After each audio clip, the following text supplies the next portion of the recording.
Сәлеметсіздер ме, құрметті оқушылар? Бүгін біздің өтетін тақырыбымыз жаңа сөздер, яғни неологизм.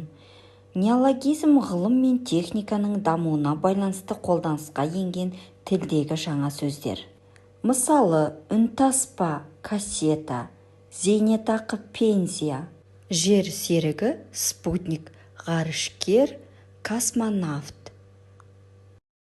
Кәсіби сөз, кәсіп, шаруашылық, өнер түрлеріне қатысты сөздер.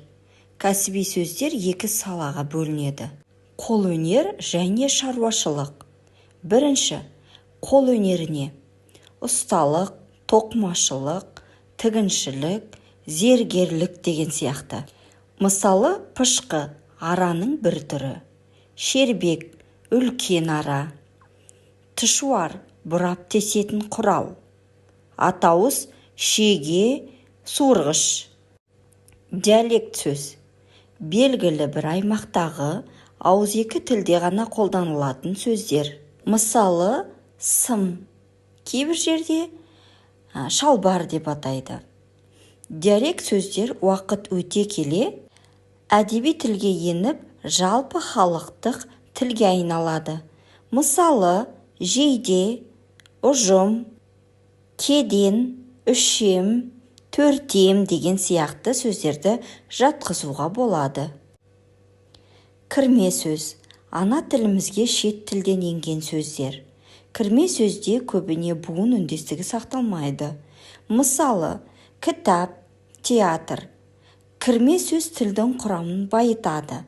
Мысалы, араб тілінен енген сөздер: ғылым, отан, мұғалім, мектеп, тарих, әдебиет, емтихан, тәрбие. Осы жердегі сөздер араб тілінен енген сөздер.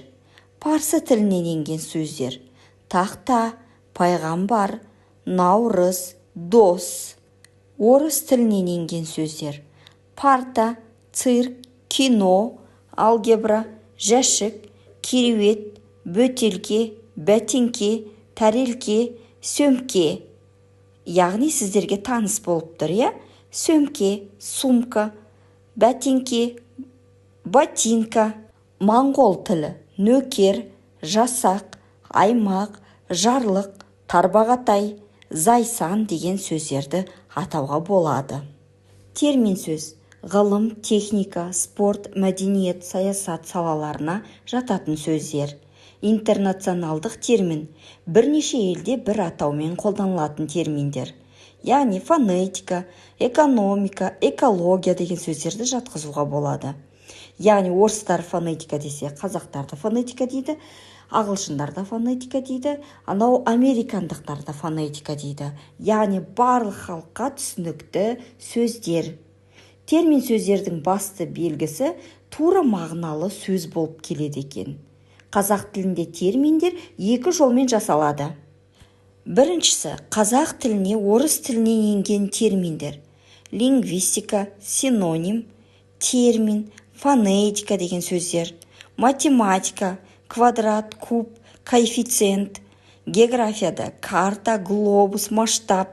Экономика, банк, биржа, капитал, валюта. Химияда аммиак, кальций, озон, натрий.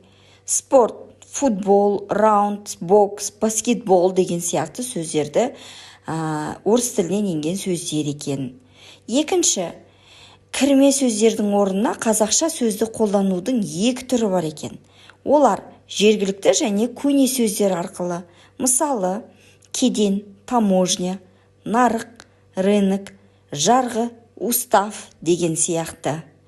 Тілдегі бар сөздерді біріктіру арқылы жасалынған мысалдарға келтіріп кетсек: мұражай, музей, әуежай, аэропорт, төлқұжат, паспорт. Яғни термин сөздерді сіздер толық түсіндіңіздер деген ойдамын. Бүгінгі менің сабағымнан толық түсінген болсаңыздар, лайк басып, менің каналыма жазыла кетіңіздер. Тыңдағандарыңызға рахмет.